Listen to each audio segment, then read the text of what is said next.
A partir de este momento, En Perspectiva propone La Mesa Verde. Una discusión que nos conecta con el futuro de nuestro país y el planeta. Es una presentación de Enkel Group y Arboreal, promotores en el desarrollo de la construcción con madera en el Uruguay, y BBVA para su programa de puntos en sus tarjetas de crédito. ¿Son conscientes de cuánta contaminación genera la construcción tradicional? La contaminación se produce no solo por el polvo, el ruido o los escombros, sino también por la huella de carbono que tienen los materiales que se utilizan. El metal, la arena, particularmente el cemento. Ante esta serie de problemas, la arquitectura sostenible se presenta como una alternativa responsable y consciente que busca minimizar el impacto negativo de la construcción en el medio ambiente y promover un desarrollo más equilibrado y respetuoso con la naturaleza. La arquitectura sostenible se basa en el uso de recursos renovables y en la aplicación de procesos y técnicas que permitan una mayor eficiencia energética y un menor desperdicio de materiales. ¿Qué abarca la arquitectura sostenible? ¿Qué ventajas tiene este concepto? ¿Resulta más caro construir por esta vía? ¿Hay que sacarse prejuicios sobre ciertas técnicas y materiales como la construcción en tierra o con elementos reciclados? Vamos a analizarlo en los próximos minutos en esta nueva edición de La Mesa Verde, correspondiente a este marzo de 2023. Para eso vamos a recibir, y estamos aquí en estudios, con Eliseo Cabrera. Eliseo es arquitecto, coordinador académico del Diploma de Especialización en Arquitectura Sostenible en la Universidad Ort. Eliseo, bienvenido, un gusto. Gracias, muchas gracias. ¿Todo bien? Bien, de bien.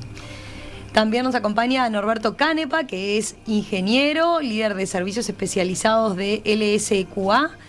Norberto otorga, LSQA, tenemos que explicar, otorga la certificación más, ¿no? La primera certificación de sostenibilidad desarrollada específicamente para el mercado inmobiliario uruguayo. Norberto, bienvenido, un gusto. Buenos días, Romina, audiencia, un gusto estar acá con ustedes.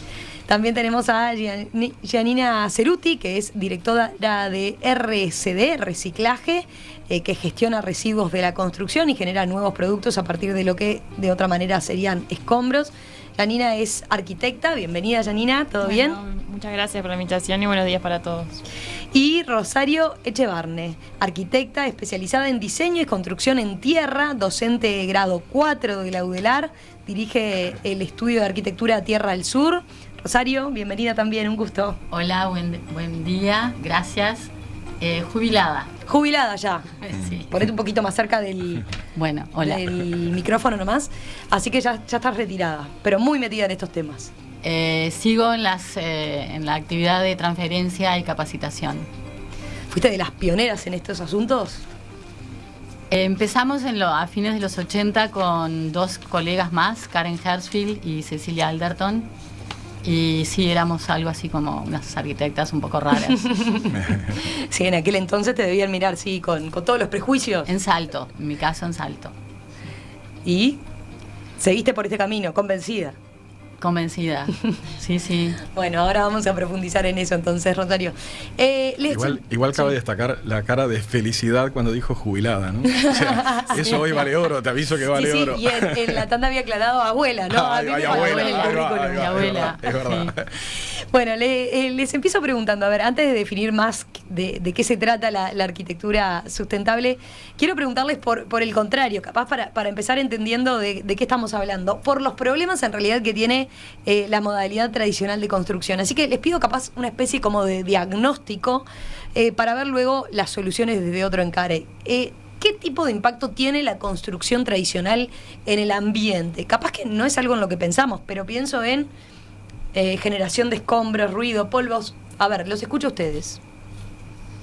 Bueno, Giannina. un poquito para ya que hablaste de la generación de residuos de obra, es muy importante el volumen que se genera de residuos y bueno, cómo está sucediendo hoy en día, que es la poca clasificación y lo mezclado que se generan.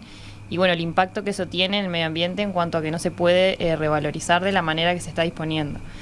Un poco lo que se está intentando, que se está impulsando mucho en Uruguay ahora con la nueva ley de residuos y bueno, hay un decreto que está por salir justamente de la clasificación de los escombros de obra y de los residuos. es que, bueno, que mismo en la obra ya se clasifique todos estos residuos, o sea, se separe lo que es plástico, lo que es cartón, lo que son escombros de demolición propiamente dicho. El residuo de obra tiene mucho mezclado, que eso a veces cuesta como entender un poco el concepto. Si va todo mezclado a la volqueta, que es lo que solemos ver, eso ya no es una basura, no es residuo. El residuo se puede valorizar si se clasifica. Entonces, bueno, un poco lo que estamos proponiendo ahora es que ya en origen esto se pueda clasificar y pueda tener como la ruta correspondiente y el gestor correspondiente. Y de esta manera darle un nuevo uso. Y después hay mucho para hablar. En realidad, mismo desde el diseño de la arquitectura uno puede colaborar en ya diseñar conscientemente para evitar tanto residuo o optimizar que no se generen ya tantos residuos. Pero ahí ya entraríamos en el concepto de arquitectura sostenible, sí, ¿no? exacto. Hoy en día, si pensamos en eso, en lo tradicional, en la construcción tradicional, tenemos ese aspecto que mencionaba Janina, y después, ¿qué otro? No sé, la contaminación sonora, pienso. Sí, todo el tema de, bueno, eso que decías tú hoy, el tema del polvo, el ruido. Bueno, se usan muchos materiales también contaminantes, como es el cemento Portland. El cemento Portland, capaz que no tenemos idea del impacto que genera en el ambiente, pero es significativo, ¿no? Claro, lo que pasa que ahí habría que hacer, bueno, lo que decía Janina recién, eso que se convierte en basura y no es residuo, luego hay que sacarlo del lugar, hay que meterlo en un camión, hay que consumir un combustible fósil para ponerlo en una disposición final, que capaz que termina siendo un relleno que es útil en algún otro lado. El concepto de arquitectura sostenible en realidad es tremendamente amplio, no solamente abarca cómo gestionamos la obra o cómo gestionamos los residuos, pero también cómo gestionamos el proyecto. Y en realidad no es nuevo, definitivamente no es nuevo. Toda la arquitectura pre-revolución industrial era sostenible por definición. A ver. Claro, porque lo que se llama arquitectura vernácula, que es la arquitectura de los lugares, hacía que las personas construyeran con lo que tenían y resolvieran las cosas de la mejor manera, y luego, por tradición familiar, yo siempre digo, el hornero siempre pone la puertita de modo tal que no le den los vientos más fuertes, pero no es que sabe, hace el nido, sopla el viento, le entra viento, lo agranda un poquitito más hasta que en un momento dice, acá estoy bien, y paré. Entonces, la arquitectura vernácula es una fuente fundamental de ver lo que es la arquitectura sostenible. Claro, no estamos diciendo acá de que vamos a prescindir de los sistemas de calefacción o refrigeración, no estamos pensando en prescindir de la tecnología. La arquitectura sostenible puede ser con las patas en la tierra y utilizando barro o utilizando residuos, la escuela de Jaure, por ejemplo, o puede ser una arquitectura tremendamente tecnológica, como el pabellón de la sostenibilidad del arquitecto Greenshaw en Dubái, en la Expo Dubái 2020, que tiene un techo de 80 metros de diámetro cubierto de paneles solares, generando energía eléctrica para toda la Expo, para todo lo que ahora es un barrio, digamos. O sea, un concepto muy súper amplio, ¿no? súper amplio. Pero me quedaba en el diagnóstico, a ver, para tirarle un dato a la audiencia que capaz, y luego ver el contraste, ¿no? Hablábamos de la contaminación ambiental del cemento tradicional. Estamos acostumbrados que quizás lo damos por sentado, ¿no? De que es el gran elemento. El cemento es la sustancia más utilizada de la Tierra después del agua. Y si la industria del cemento fuese un país, sería el tercer país del mundo con más emisiones de dióxido de carbono en el mundo, con alrededor de 2.800 millones de toneladas. Solo superado por China entonces y por Estados Unidos. De esa magnitud estamos hablando. Sí, dos ejemplos de países que son bastante contaminantes, te diría, porque tienen matriz de carbón, ¿no? Claro, es tremendamente gráfico.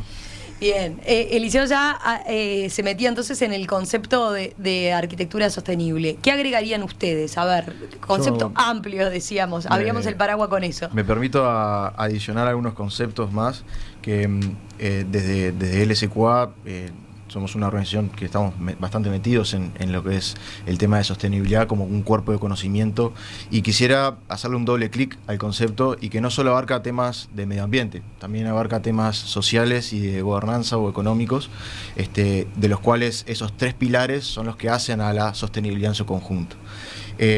Sí es importante considerar elementos que y tengan un impacto a lo que es el medio ambiente, pero para nosotros hablar de una construcción sostenible no podemos obviar estos otros dos ejes que son relevantes.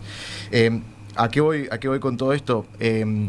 Cuando uno habla de sostenibilidad, y estos impactos. O sea, sí, nosotros, por ejemplo, en lo que respecta a la certificación más, que es un poco lo que nosotros estamos promoviendo para que de alguna manera generar confianza en el mercado de que este proyecto o esta construcción es sostenible por definición. Bueno, sí, se abordan temas como eficiencia energética, consumo de agua, pero también hay otros elementos que hacen a la planificación y que ya lo mencionaron, que es a la gestión de obra.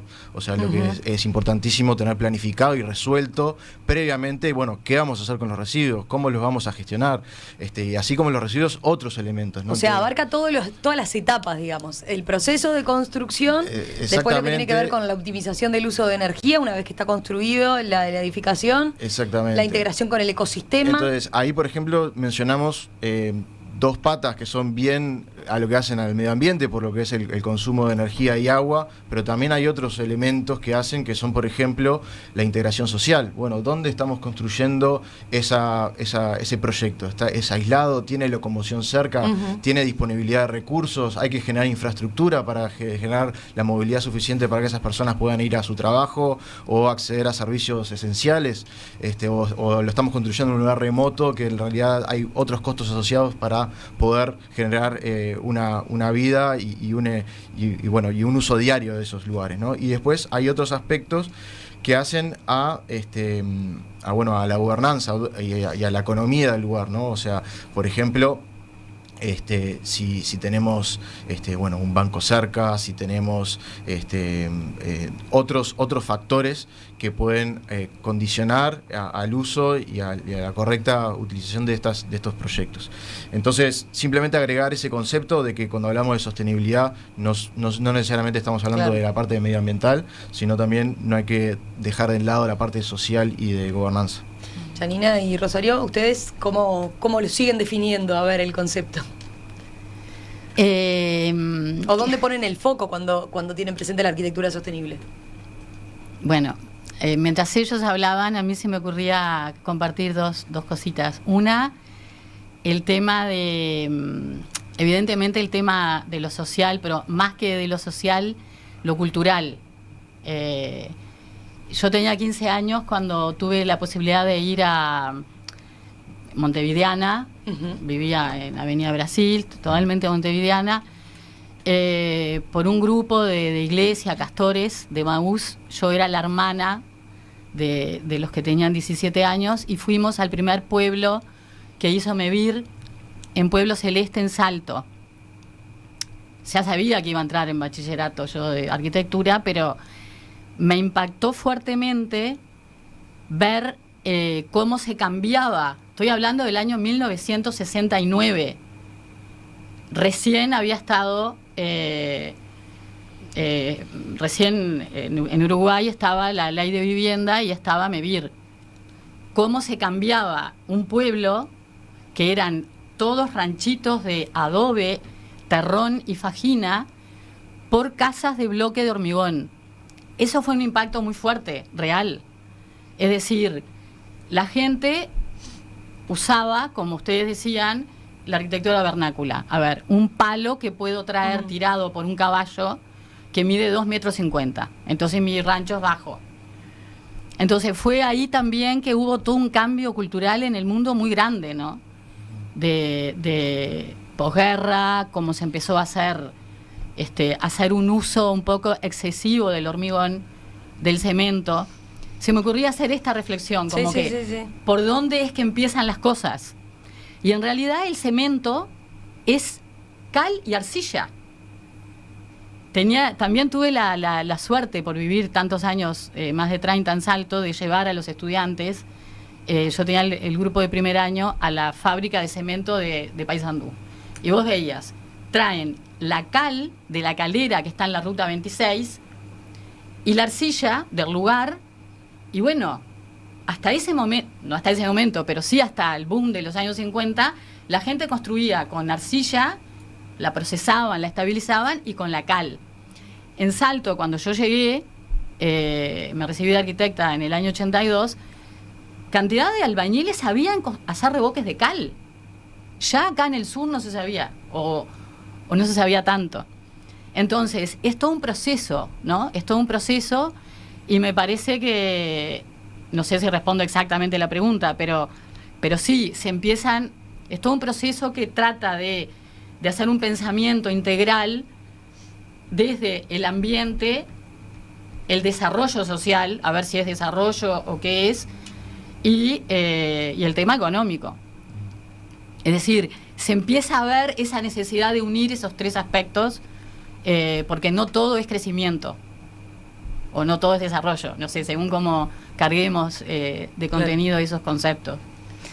Janina. No, yo eso también, mientras hablaban, como que se me iba para dos lados como cosas a agregar, ¿no? Por un lado, el tema de llevado a mi experiencia como estudiante de arquitectura y como después arquitecta, que como uno cuando está en la facultad, a veces, creo que cada vez más, pero como lo importante que es en el diseño tener en cuenta esto que estaban diciendo de la eficiencia y todo. Parece como algo tan obvio, pero la orientación de hacia dónde miro, hacia dónde están las aberturas, por dónde vienen los vientos, son cosas que quizá a veces pasamos por alto y que son súper, a la hora luego de vivir, del usuario cuando vive, es súper importante. Y el usuario a veces no sabe eso, entonces como arquitectos poder asesorar ya desde el diseño para una buena sustentabilidad creo que es súper importante.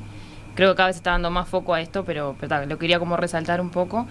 Y bueno, después más enfocado al tema de la gestión de residuos, que también a nosotros lo que nos pasó, como que nos impactó un poco de, capaz que no teníamos noción de lo que generaba una obra y a dónde iba todo eso. Porque lo nuestro también empezó de que, bueno, fue técnicamente que lo probamos en facultad, de que reciclar escombros servía como un nuevo árido, como una nueva arena, en vez de explotar una cantera.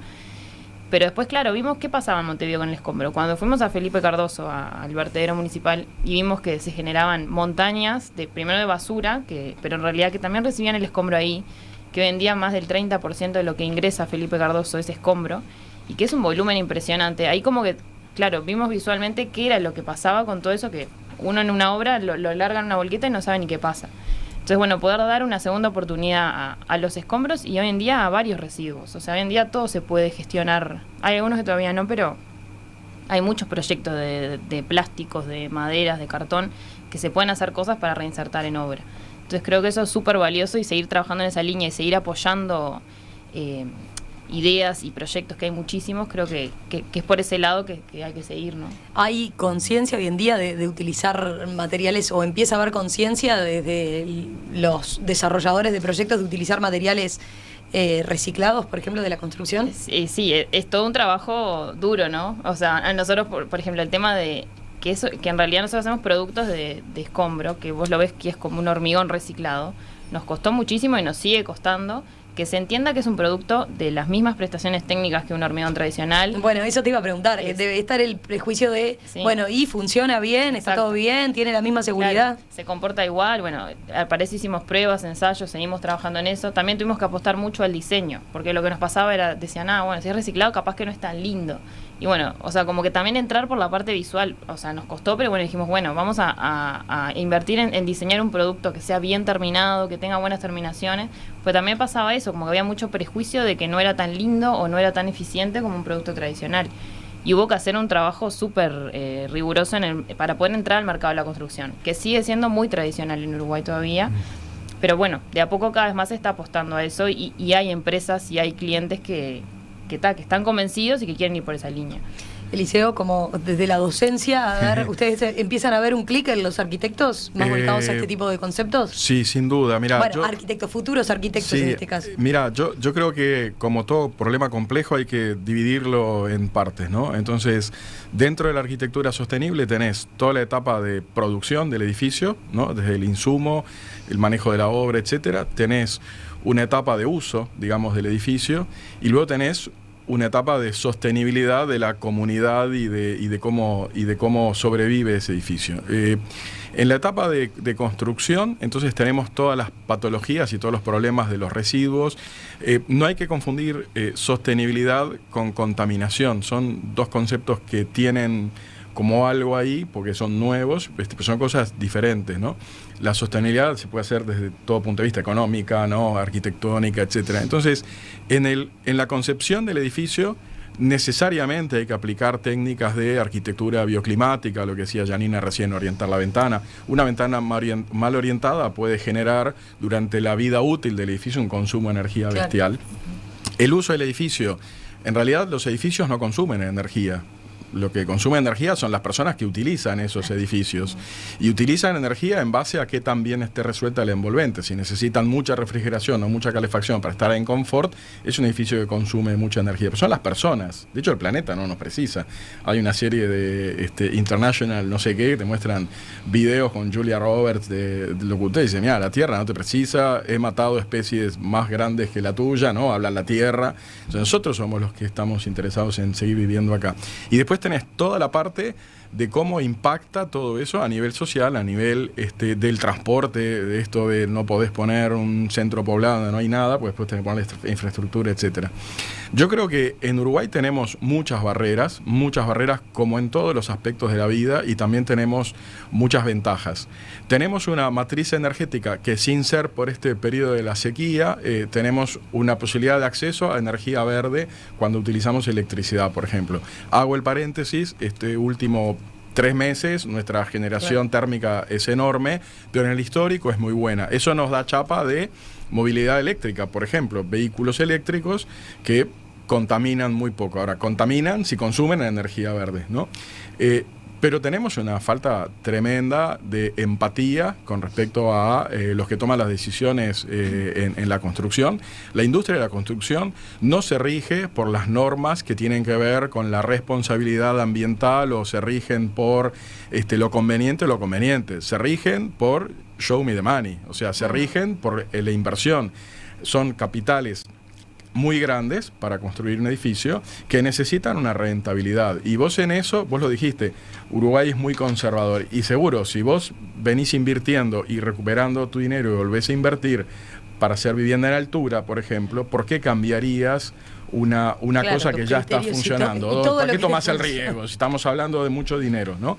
Entonces, estas cosas vienen látigo y zanahoria. En Europa, por ejemplo, en 2030 no se puede construir ni un solo edificio público si no tiene su propia generación de energía. No se puede, en 2050 no se van a poder fabricar vehículos a combustión. Eso es látigo. Entonces, nosotros hoy tenemos una normativa que necesita un poco más, pero también tenemos una falta enorme de profesionales un poco, no sensibilizados, sino capacitados para toda esta cosa que se viene.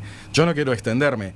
La OLADE, en el último informe que podemos tomar, que es del año 2019, porque después pandemia cambió todo, el 23% del uso de la energía de América, 23% del uso de energía de América, o sea, de todo lo que usamos de energía, se produce en las construcciones, o sea, se produce en los edificios construidos usándose. Y nosotros partimos de un concepto arquitectónico de oficina, torre de vidrio, ¿no? Y dale aire acondicionado, porque lo podemos solucionar. El hombre, hay una estación espacial orbitando, están viendo cómo traer a los astronautas. ¿Qué pasa? Pero eso es un concepto de los años 70. O sea, no importa el consumo, no importa, la arquitectura puede hacerse en cualquier lado. Mentira. La arquitectura, para ser sostenible, no se puede hacer en cualquier lado, ni de cualquier manera. Si estamos en el hemisferio sur, yo fui director de la Casa Uruguaya. Nosotros ganamos un concurso internacional. Recordá que era un paréntesis breve. Solar Decathlon, año 2015, y le ganamos a Alemania, Inglaterra, a Estados Unidos, a España, a todas las universidades colombianas, a Perú. O sea, lo digo un poco haciendo humo, pero en realidad fue una comunidad muy linda y tuvimos la fortuna de quedar. Eso es 100% madera. Todos los planos vidriados de esa casa, el 80% del vidriado está al norte, porque en nuestra latitud el norte es donde podemos recibir calefacción gratis en invierno. Y tiene planos al sur, que es un sacrilegio desde el punto de vista de lo bioclimático, porque no podés hacer un dormitorio con ventana al sur. Sin embargo, lo hicimos y funciona porque con tecnología el calor recibido en la fachada norte lo llevamos al dormitorio. Y no lo inventamos nosotros, se lo copiamos a un arquitecto español, Ruiz Larrea, que en el hemiciclo solar en Madrid, en Móstoles, hizo exactamente lo mismo. Recibe calor, arquitectura solar pasiva. Eso es diseño. Eso es diseño. La construcción industrializada. Hace unos cuantos meses estuvo acá Juan Gutiérrez y estuvo y estuvo el director de la ANB, Klaus, hablando de construcción en madera. Claro. Bueno, la construcción en madera, como la construcción en tierra, en barro, tierra comprimida, ¿no? Bareque, Ahora, ¿no? sí. Tapial, todo eso, tiene eso. La madera consume mucho menos energía en su proceso de extracción, en su proceso de talar un árbol. El Portland, la cal Cemento. y el cemento, no lo completaste, pero va a un Sí. tubo larguísimo, Claro. con una combustión, quemando combustible para llevar a ¿qué? 1000 grados. Se lleva claro, más de 1000 para formar el clinker. Para formar el clinker, ahí no solamente consume una cantidad de energía, sino que La reacción misma produce deja en el CO2. ambiente una cantidad de dióxido de carbono. En el Entonces, proceso. claro, vos lo ves así y es terrible. Yo siempre digo en mis clases y en mis obras, el cemento no es malo, el tema es que hemos hecho un abuso. Obvio que no voy a hacer de arquitectura de tierra un puente, ahí tengo que usar cemento. Obvio, o una pero carretera. no tengo por qué, y acá meto un poco así Dale. de cizaña, no tengo por qué sustituir en el año 69 una arquitectura vernácula. Ahí hago como un mea culpa a los arquitectos, ¿no? De esa visión que no existía en los años 60. Por eso ahora empieza a existir esta sensibilidad. Antes no existía, como en el patrimonio. ¿Cuántas cosas hemos tirado porque no teníamos la sensibilidad de cuidar, en este caso, esa arquitectura vernácula para poner un bloque de hormigón? Claro, Rosario, pero Entonces, ¿cuánta energía consumís vos cuando haces un bloque de tierra comprimida? La de un ser humano. nada, hacia sí, la una de un ser palanca, humano. ¿no? ¿Y la tierra de dónde vino? De ahí. Del pisadero, de ahí al lado, ¿no? Exacto. O sea, esos son los conceptos. Por eso la arquitectura en barro, la arquitectura en tierra. Y no hay contaminación, como dices tú, después de que termine la obra. No hay escombros, no hay residuos. Es decir, Contanos, si- Rosario, más porque íbamos a profundizar después en eso de pero los no, yo materiales. lo corté al liceo porque me está bien, encanta. está bien. Es la mesa, ¿no? Claro, Esa es la idea, es la idea. así me- No, pero ya que estamos con los me siento muy materiales, cómoda. ¿no? Hablando de los materiales, eso, un foco importante, decíamos, son los materiales a tener en cuenta. Materiales sustentables, madera, tierra, plástico reciclado. Rosario tiene la particularidad además que habla desde su experiencia. Vivís en una casa construida en barro. Vivo en una casa de tierra. Yo había mandado unas fotitos ahí, pero Ahora no de mi Felipe- casa, no de mi casa. Ah, bueno, esa es una casa de adobe que terminamos hace poco yo digo terminamos porque sigo estando en el ambiente, en el rol de desarrollar o de Tutoreando. estar ahí Tutorial. en Punta Colorada con el grupo de Tierra del Sur. Es de adobe. El adobe se produce se puede producir si es autoconstrucción asistida en el terreno. Se compra cerca en San Carlos, que hay excelentes ladrilleras. Son adobes son dos casas distintas. Son adobes de 30 por 30 por 9 centímetros. Creo que hay una foto de eso. Y obviamente ¿Qué características tiene el adobe? Como el adobe es el ladrillo sin cocer, es decir, es la arcilla. Esa es una técnica de fajina, que también es otra técnica. Una técnica es adobe, otra técnica es fajina.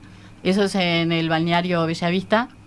Y la característica que tiene es que el adobe, además de tener aislación térmica, Ujú. que la tienen una cantidad de estos productos nuevos de la construcción, tiene inercia térmica, pero tiene una cosa que es el tema de la salud.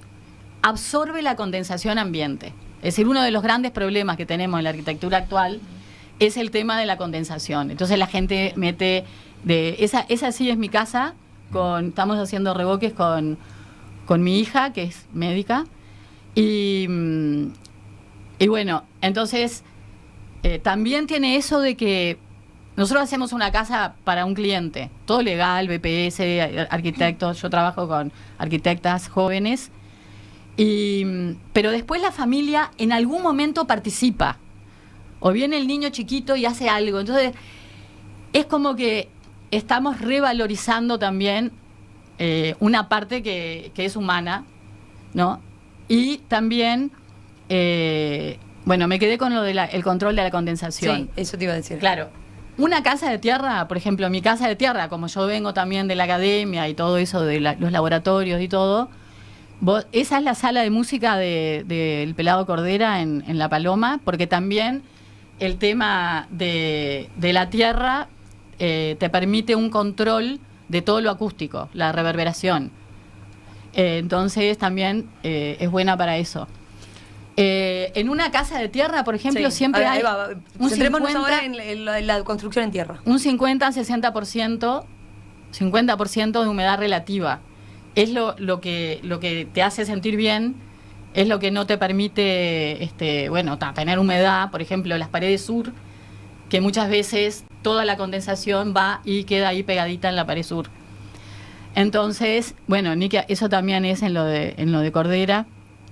Entonces, pero centrándonos de vuelta en lo del, las características en el barrio y las características. Primero, como decían acá los amigos de la mesa, el tema del diseño.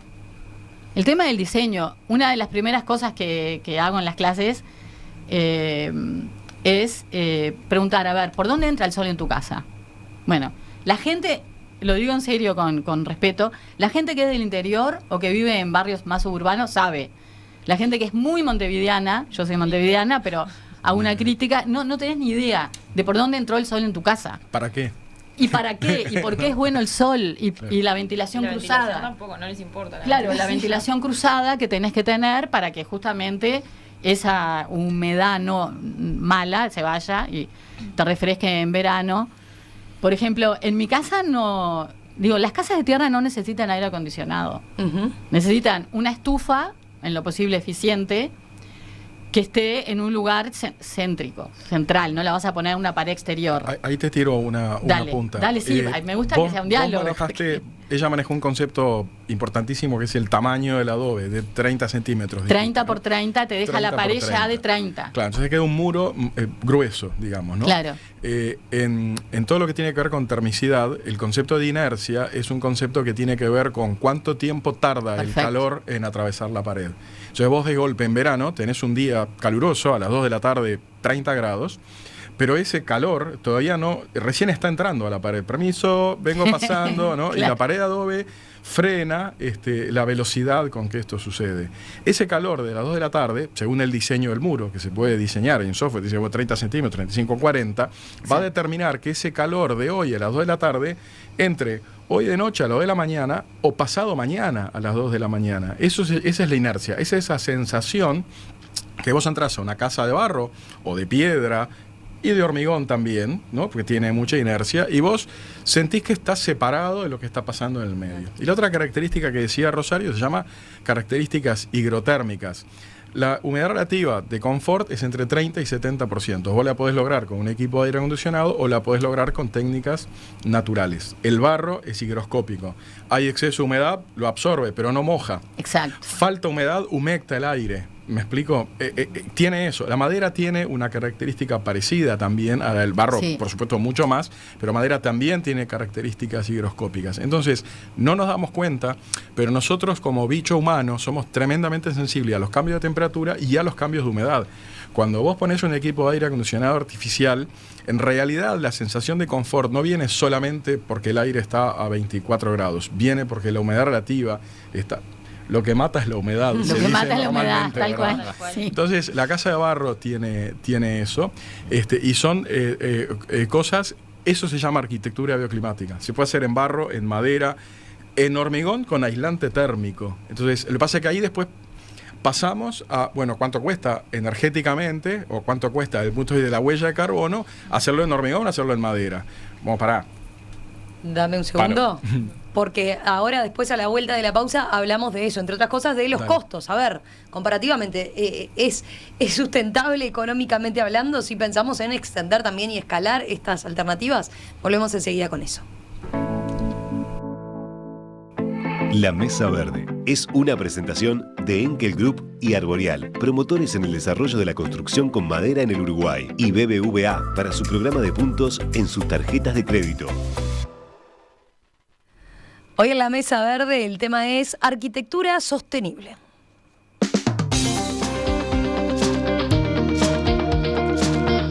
¿Por qué la construcción tradicional tiene impacto ambiental? ¿Qué ventajas tiene la arquitectura sostenible? ¿En qué consiste? ¿Resulta viable como alternativa?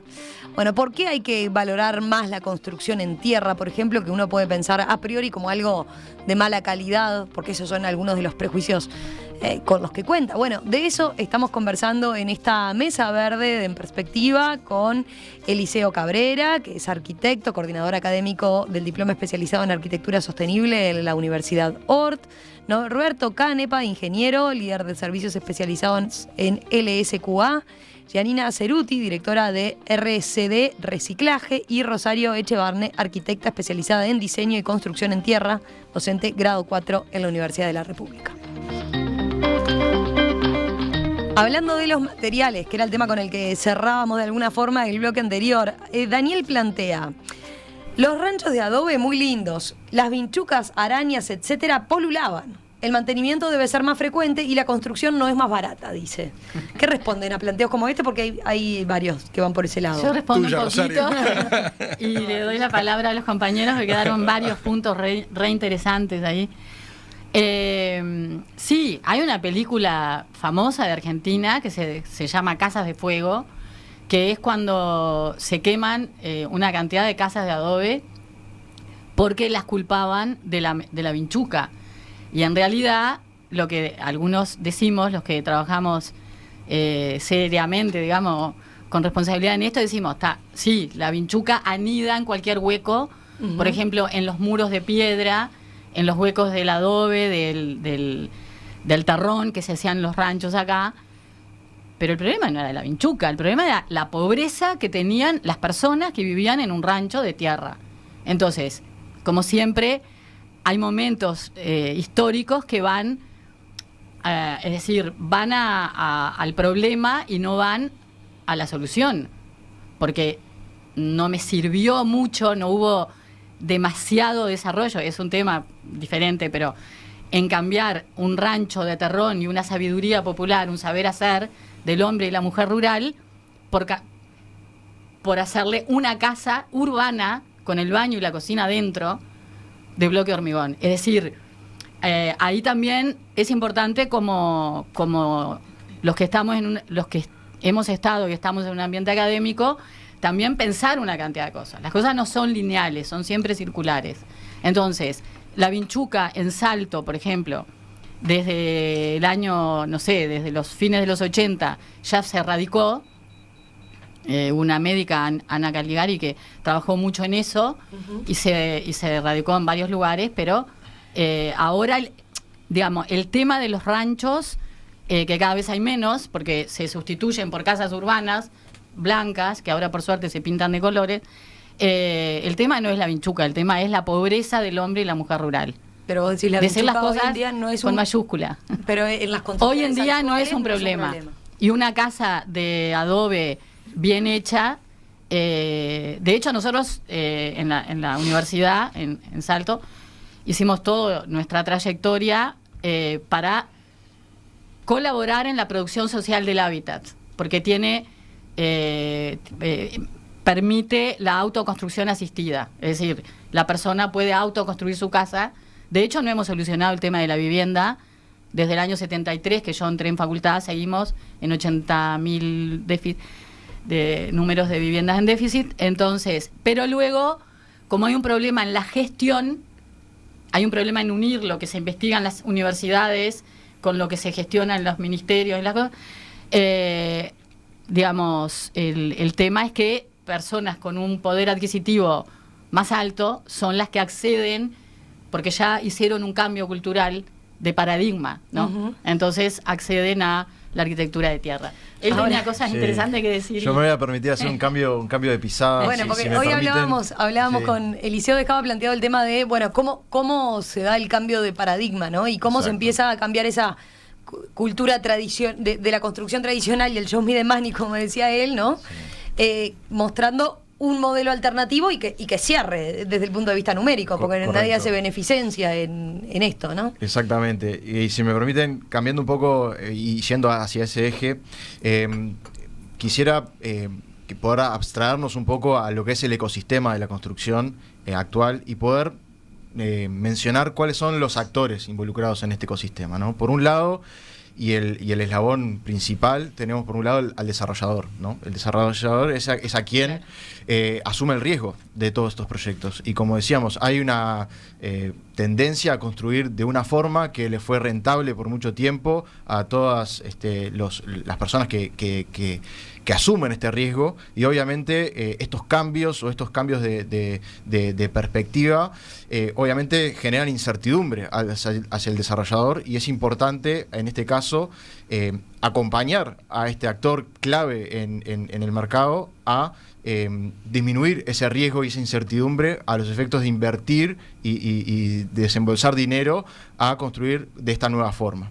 Entonces, para apoyar a ese desarrollador y otros actores del ecosistema, ¿quiénes están? Está el gobierno, por otro lado, que asume determinadas políticas públicas a nivel y alineadas a pactos internacionales que de alguna manera pueden llegar a tener influencia en la manera de construir. También están los bancos, que de alguna manera también asumen compromisos internacionales a la hora de cómo colocar determinados fondos. Las finanzas verdes. Las famosas finanzas verdes. Eso, ¿no? Por otro lado tenemos al usuario, que el usuario está más consciente, está más preocupado, no solo por un punto de vista conceptual, de decir, bueno, quiero vivir en algo que está alineado a mis valores. Nosotros a veces tenemos el eslogan "Viví tus valores", sino también algo que le termine siendo más barato. ¿tá? O sea, por un menor consumo de determinados recursos, sea agua, sea electricidad o sea otros recursos naturales. Y por otro lado tenemos a las constructoras. ¿tá? Entonces, ahí tenemos identificados 5 actores de este ecosistema. ¿Por qué es importante identificarlos?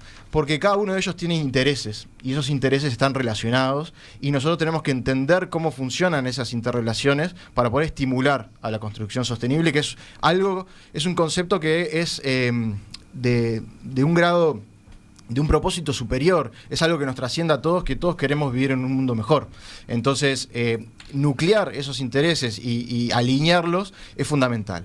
Entonces, en este sentido, nosotros tenemos la certificación más lo que da son garantías a todos estos actores del mercado para de alguna manera generar confianza y estimular este tipo de construcciones. Porque ¿qué pasa?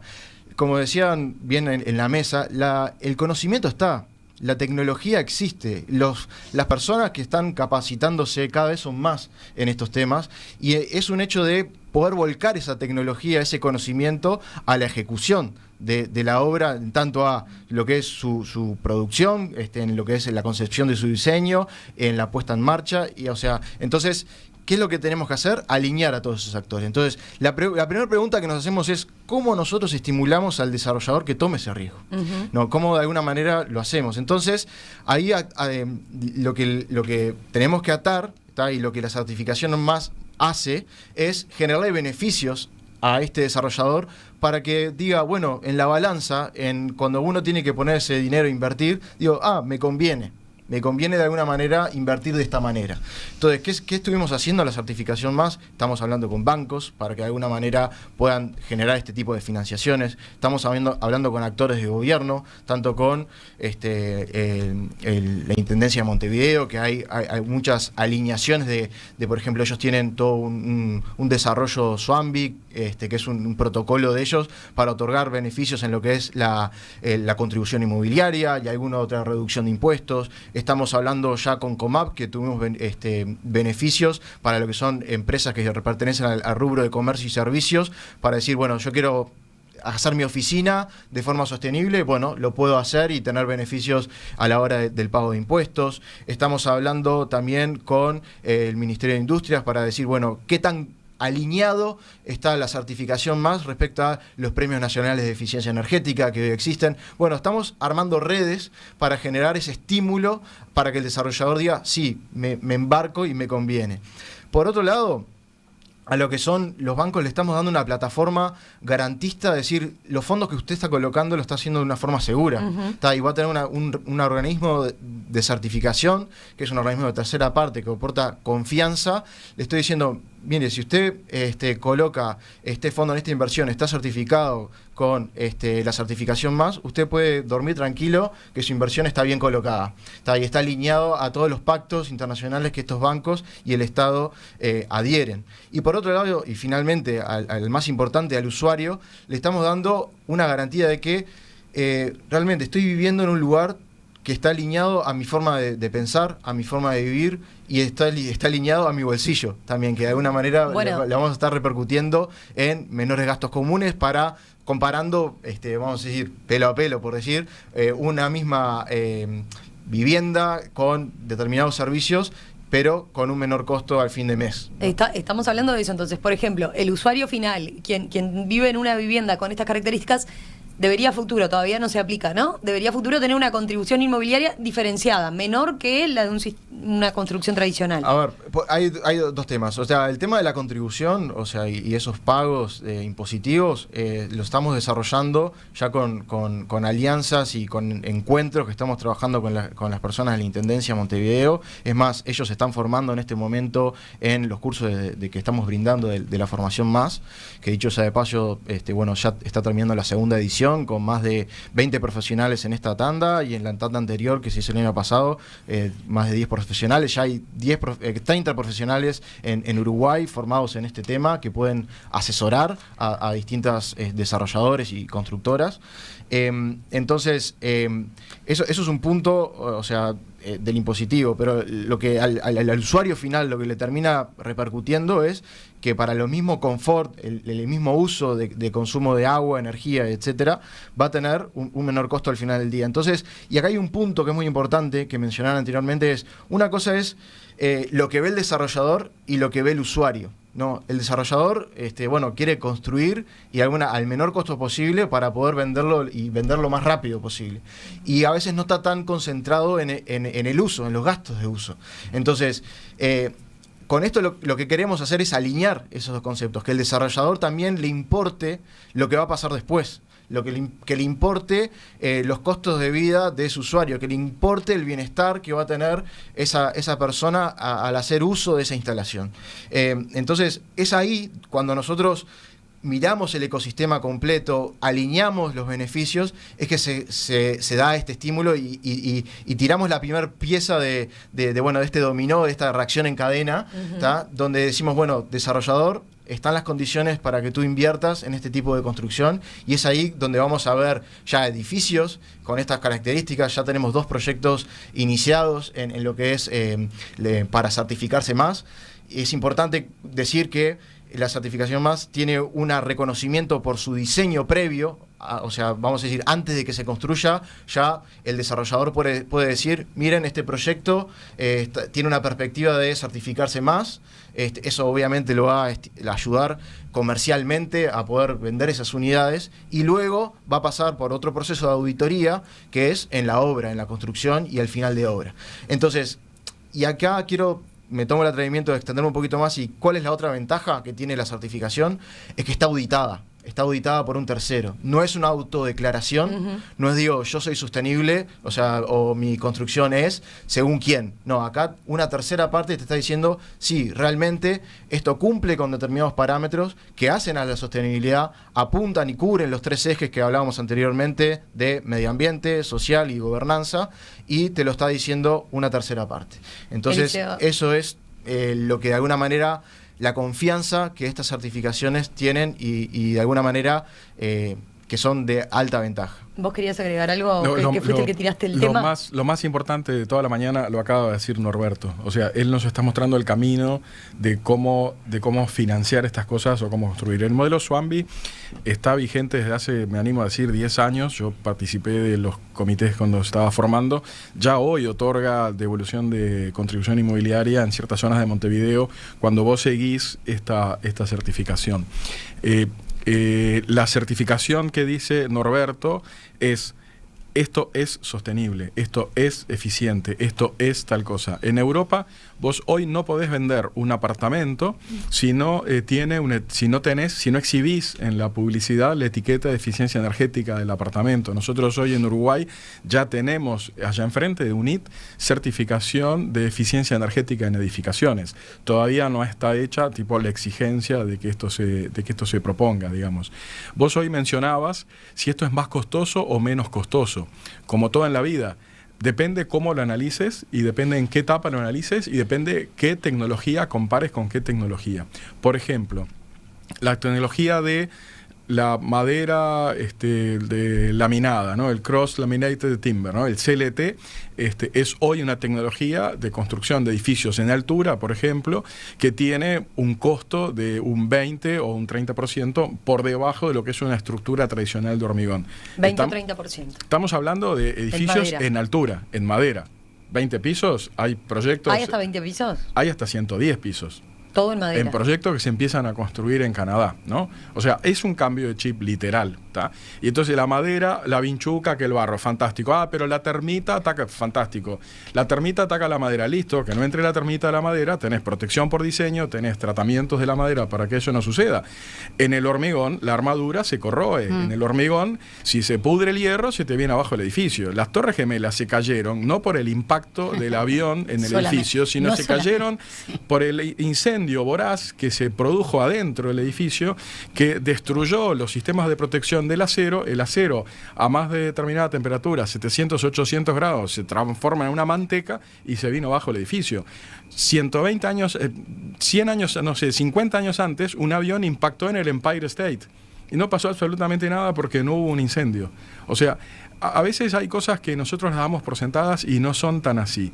La arquitectura sostenible no es una opción. O sea, la arquitectura sostenible es la arquitectura, ¿no? Hay que sacarle. La arquitectura es sostenible. Chao, tiene que te complemente, Eliseo, no solamente en Europa, sino vecinos en Chile, por ejemplo, y de alguna manera quería resaltar que la certificación MAS fue cohecha con dos profesionales de Chile, el arquitecto Rodrigo Tonda y Gonzalo Mut, que ellos, yo siempre digo, vienen del futuro, porque Chile está 15 años adelantado en esta materia, y ya lo viven de ahí de esa manera. Y es algo que va a venir, va a llegar, y también ya está siendo requisito en gobierno para decir todos los edificios públicos tienen que salir con esta certificación, y ya es como naturalizado, y son medidas que son fáciles de poder aplicar, y ya está inventado. No estamos inventando la rueda nuevamente, ya hay buenas prácticas que avalan el logro de estos resultados.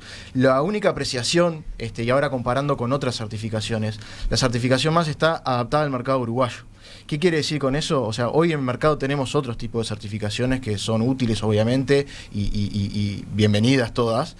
Lo que la certificación MAS tiene es que sus líneas de base, sus comparaciones, está todo relacionado con la normativa local. Entonces, por ejemplo, los mínimos de determinada condición térmica o de ambiente, son todas comparadas con la normativa, y todas las mejoras que eso se haga es donde uno obtiene más puntos, menos puntos a lo que hace la estrategia y al logro de este reconocimiento. Janina, hablábamos que a propósito de los cambios en el ecosistema, cuando hablábamos contigo del emprendimiento de ustedes, ¿no? De que apunta justamente al reciclaje de materiales tradicionales en la construcción. ¿Cómo ves este camino que se está abriendo? ¿Qué tan importante es para ustedes en este eslabón, en esta cadena? No, y creo que es súper importante, es todo alineado, ¿no? Y justamente el tema de certificación y eso va muy de la mano con lo que hacemos nosotros. Muchos de los clientes que comenzaron a trabajar con RCD justamente iban por ese camino, eran por un tema de certificación. Es sumamente importante, o sea, para que todo esto suceda, que haya empresas certificadoras, como lo es importante el Estado, como lo es importante la normativa, como lo es importante que se exijan cosas. Porque como hoy hablaba Eliseo, creo que fue, si no hay fiscalización o no hay normativa, es súper complejo, porque en realidad queda como a la deriva de que pasa a ser un tema más de, bueno, estoy alineado con esto, o mis valores son estos. Pero claro, después a la hora de poner el dinero o hacer lo que uno quiere, es complicado. Y en cuanto a esto, es tal cual eso, por ejemplo, el tema del uso de materiales reciclados. inclusión de materiales reciclados, eficiencia. ¿Cuánto más caro o más barato es el material reciclado en relación al tradicional? Y en el caso nuestro, a nosotros nos pasó un poco que tuvimos que ajustarnos realmente a los precios de mercado para poder ser competitivos y salir al mercado. Es complejo, como, claro, la gente te decía, bueno, el escombro en realidad te están dando la materia prima para vos generar el producto. Y en realidad no, o sea, el escombro nosotros lo recibimos y tiene que ser todo un tratamiento para poder transformarlo en arena, para que eso en realidad se transforme en un hormigón reciclado. Entonces todo ese proceso de gestión y valorización tiene un costo. O sea, alguien tiene que asumir ese costo. Entonces el modelo de negocio nuestro justamente es que el generador del residuo se hace cargo del porcentaje de pagar eso, para que después el producto pueda ser revalorizado. Pero hoy en día, por ejemplo, en nuestro caso, es casi igual que lo que hay tradicionalmente en el mercado.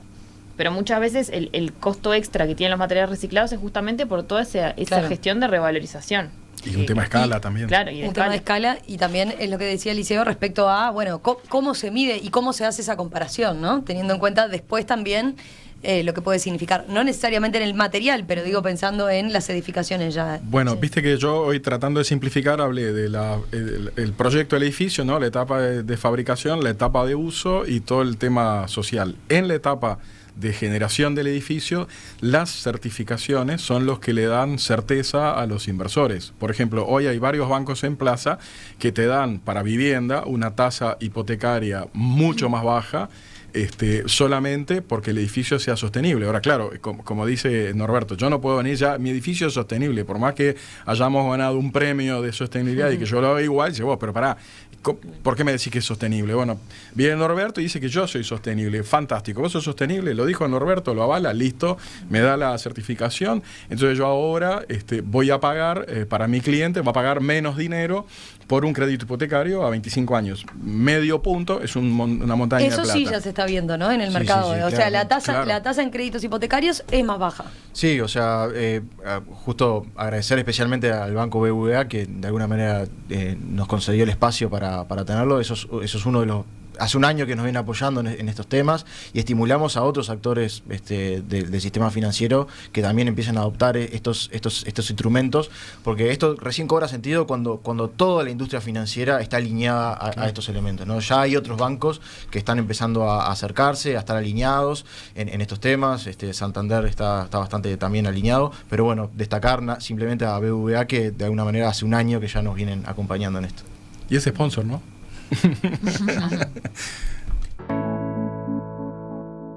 Eliseo decía, tenés para 72 programas más. Bueno, a juzgar por la cantidad de mensajes, sí, tengo muchos y algunos con dudas muy prácticas. Ahora, a la vuelta de la tanda, abordamos esas preguntas así que son bien interesantes y variadas respecto a lo que estuvimos hablando. La Mesa Verde es una presentación de Enkel Group y Arboreal, promotores en el desarrollo de la construcción con madera en el Uruguay, y BBVA para su programa de puntos en sus tarjetas de crédito. Arquitectura sostenible, ese es el tema de nuestra Mesa Verde en este mes de marzo de 2023.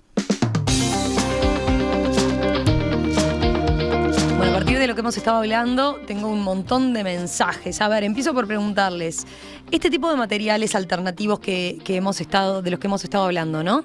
El adobe, el barro, la tierra, ¿son viables para construcciones en ciudad? Hay oyentes que preguntan eso. No todos vivimos en áreas suburbanas, dicen. Bueno, no vamos a construir un edificio de 10 pisos ni de muchos pisos. Sí podemos construir casas de 3 pisos. De hecho, yo estoy integrada a la cátedra UNESCO, que tiene sede en Francia, en Grenoble, que se llama Arquitectura de Tierra, Desarrollo Sostenible, Culturas Constructivas. Y, tienen relevado que más de la mitad de la población mundial hoy vive en casas de tierra, con diferentes culturas, con diferentes climas.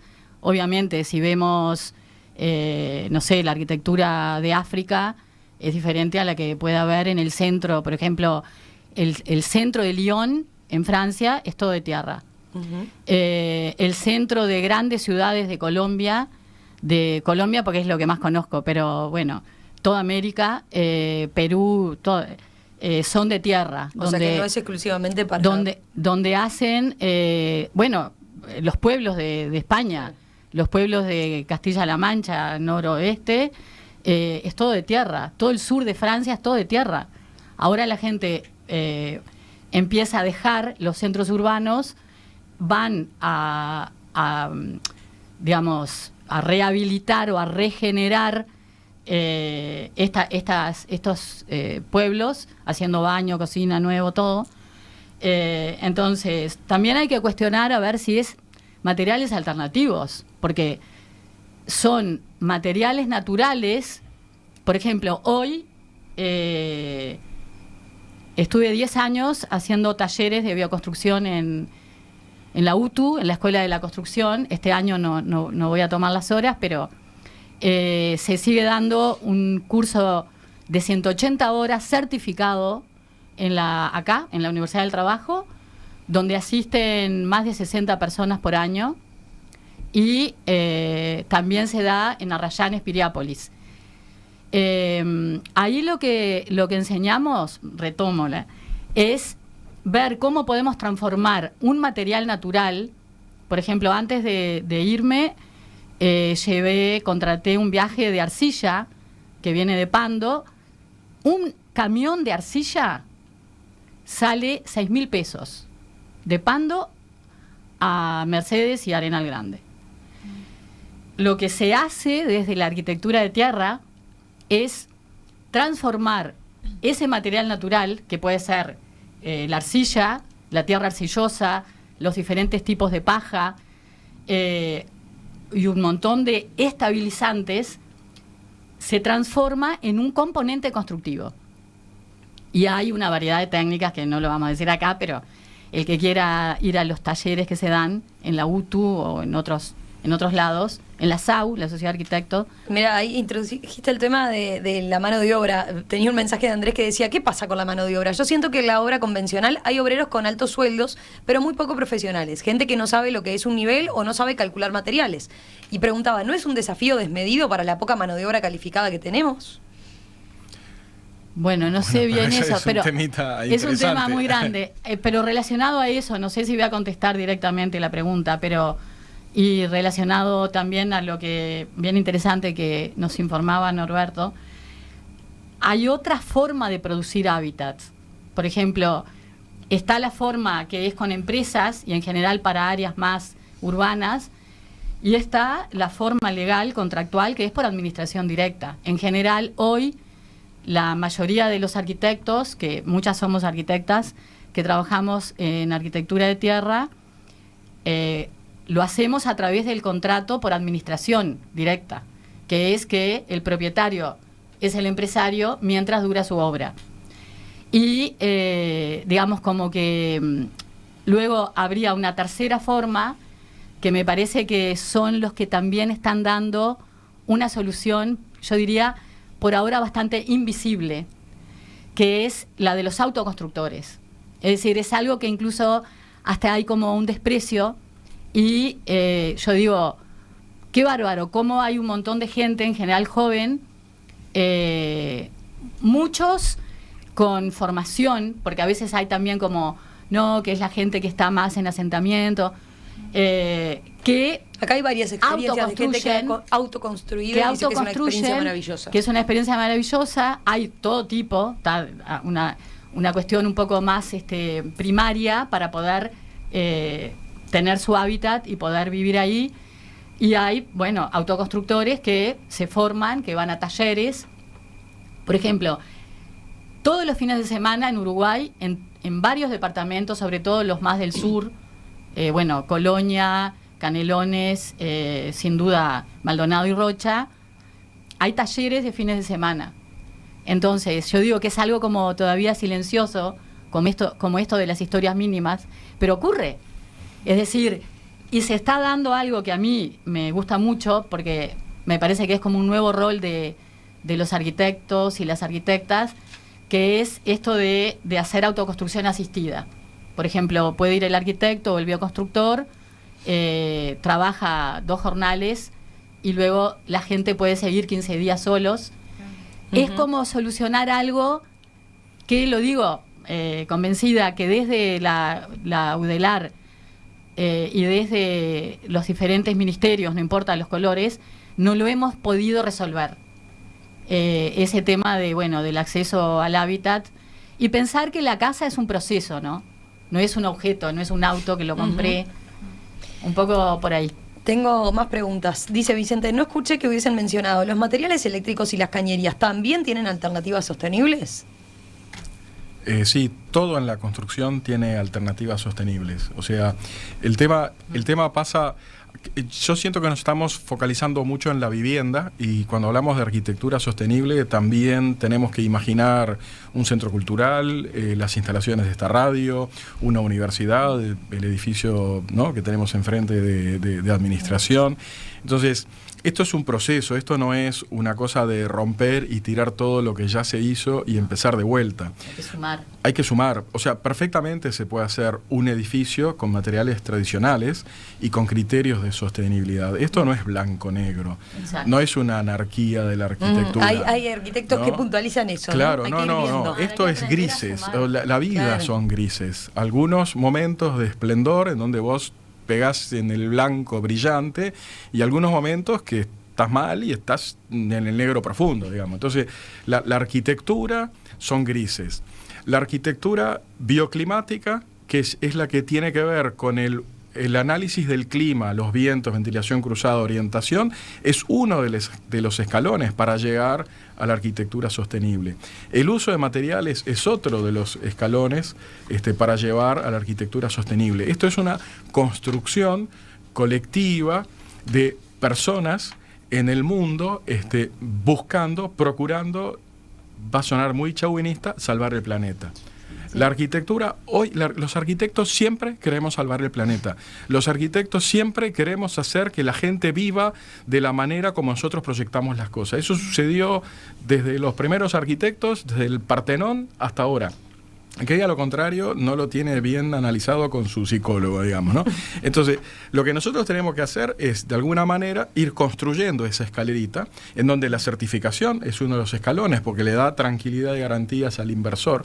La arquitectura sostenible no es exclusivamente casas de madera, no es exclusivamente casas de barro. De hecho, en Europa se está trabajando mucho en la reconversión energética de los edificios. Hay edificios históricos. El palacio que tenemos enfrente, el Palacio Esteves, no se le puede hacer nada, porque yo no lo voy a forrar con aislamiento térmico y le voy a tapar las molduras. Ya está. Es un edificio testimonial de hace 2 siglos y bueno, es un edificio. Listo. Categoría de eficiencia energética G, como hay en Italia, como hay en París, como hay en un montón de lados, ¿no? O sea, esto es una construcción que se van sumando determinados actores. Que hoy, por suerte, hay un mercado que está pidiendo esto. Hay publicidad que vemos por ahí de barrios sostenibles. Hay que tener mucho cuidado con el marketing verde. Sí. Hoy todo es verde. Vos te pones a pensar... Yo leía una nota justificando el acero... El greenwashing, ¿no? Sí, el greenwashing. Justificando el acero con material sostenible. Me quería abrir las venas. Quiero ir al que escribió esto y decirle, vos, muchacho, no entendiste nada. Todo esto que pones es mentira. La comunicación es tremenda. La información que recibimos, bombardeados, Instagram, coso, ¿no? Sí. Esto es una construcción colectiva en donde tienen que participar un montón de cosas. Y ya está sucediendo. El tema es que ya está sucediendo. O sea, esto es como el Titanic, ¿viste? O sea, ya está sucediendo. Ya hay una cantidad de cosas que se hacen. Bueno, hay que sumarse. Esto es una tendencia mundial.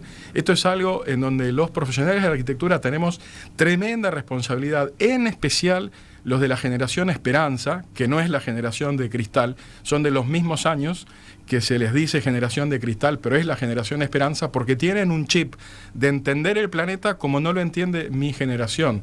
Mi generación era la de dominar el planeta. La generación Esperanza, la generación de cristal que los ningunean, que son débiles, que no sé cuántos, son la generación que vos hablás, los tengo como alumnos, hablás y tienen al toque la sensibilidad ambiental, la sensibilidad de la protección del planeta.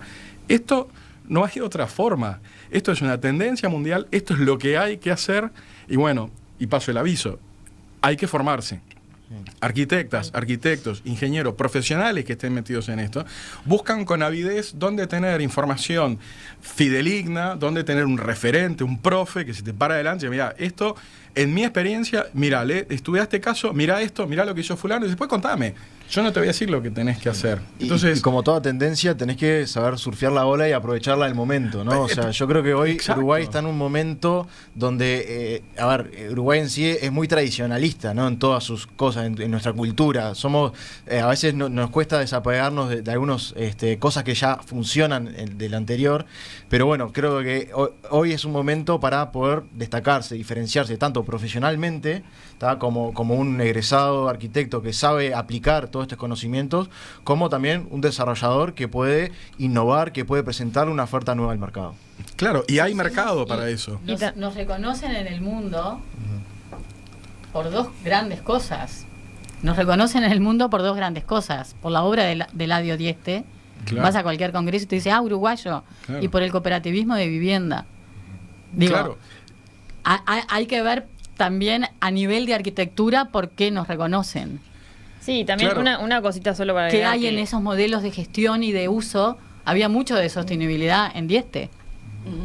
No, que también que siempre en realidad el arquitecto es bastante responsable en eso, pero también que quede como me parece que es importante en el público en general, en el usuario mismo, que también con mínimas acciones se puede colaborar, porque muchas veces pasa que piensan, no, si que yo hago esto no significa nada, ¿no? Y en realidad sí. Si vos como propietario decís, no, me gustaría, ¿sabes qué? Que poner acá un panel solar o lo que fuera, como mínimas acciones que también el propietario sugiera, es súper importante, más allá de que el arquitecto se tiene que formar, ¿no? Por eso decía, son escalas de grises, ¿viste? Claro. Yo puedo tener un Bien. edificio que Todo hoy no suma. es eficiente y lo puedo transformar en eficiente cambiando la iluminación, por ejemplo. ¿No? Ahora se vio lo que era la iluminación de hace 15 años por iluminación LED, por ejemplo, es un impacto tremendo Enorme. en la eficiencia energética, en la incorporación de energías renovables. Yo para poner un panel solar fotovoltaico que genere energía para una casa, no preciso que la casa sea de madera o de barro, yo se lo puedo poner a cualquier edificación que ya existe. Es más, hablando de las ayudas económicas, hoy hay una cosa que llaman bonos de eficiencia energética, en donde vos ponés un sistema solar fotovoltaico en el techo de una casa y el Ministerio de Vivienda a través de la eficiencia energética te da un bono, te devuelve la plata. Demora un par de años, te devuelve la plata. O sea, acá lo que falta también es información. Exactamente. Por eso nosotros en el Diploma de Arquitectura Sostenible de la ORT tenemos una grilla de asignaturas que buscan atacar básicamente todas las cosas que estuvimos tocando en esta mesa. Los materiales y construcción sostenible, cambio climático, ¿por qué? Energías renovables, toda una asignatura dedicada a energías renovables, a cómo ponerle energías renovables a los edificios.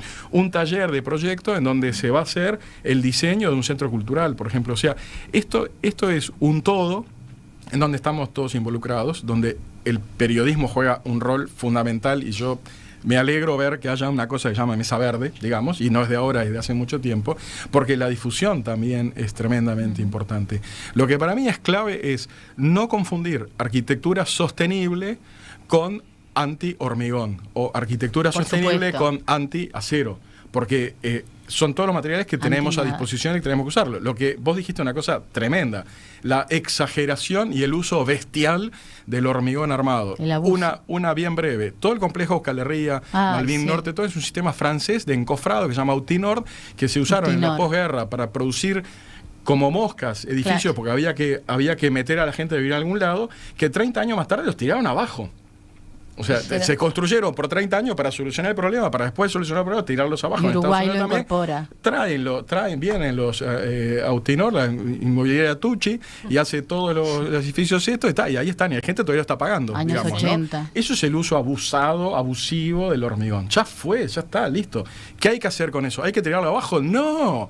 ¿Qué lo vas a tirar abajo? Agarrá el Euskal Herria. Nosotros en proyecto, perdón, me fui al diablo, hicimos un proyecto de agarrar un bloque de estos edificios y transformarlo en un edificio sostenible, con una segunda piel, como muchas cosas están haciendo en Europa, que es agregarle área al edificio y generarle una segunda fachada, digamos, como tiene el edificio de Casa de Gobierno, con jardincitos, con huerta orgánica, con esto y con otro, para transformar ese edificio, que es un activo, que es un patrimonio, que vale una montaña de plata, en un edificio que sea sostenible. O sea, el hormigón no es mala palabra. En tanto está hecho, hay que aprovecharlo.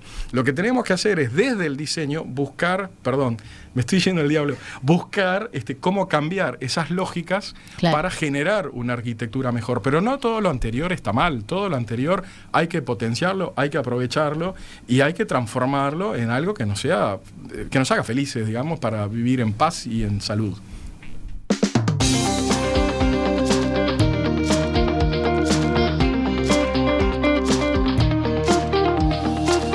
Se nota que los apasionan, sí, pero me habías advertido, ¿cuántos programas dijiste? 72. 72 programas, tenés para varios más, 72. Perdón. Lo que pasa es que me sale la pasión porque creo firmemente en esto, ¿no? O sea, todos los que estamos acá creemos firmemente en esto. Bueno, lo retomamos en cualquier momento, ¿les parece? ¿Sí? Muy bien. Genial. Bueno, Eliseo Cabrera, Norberto Canepa, no, yo no me voy, me quedo hablando acá. Rosario Echevarne, gracias, gracias a los Gracias cuatro. a ustedes. Un placer. Salud. Muchas gracias.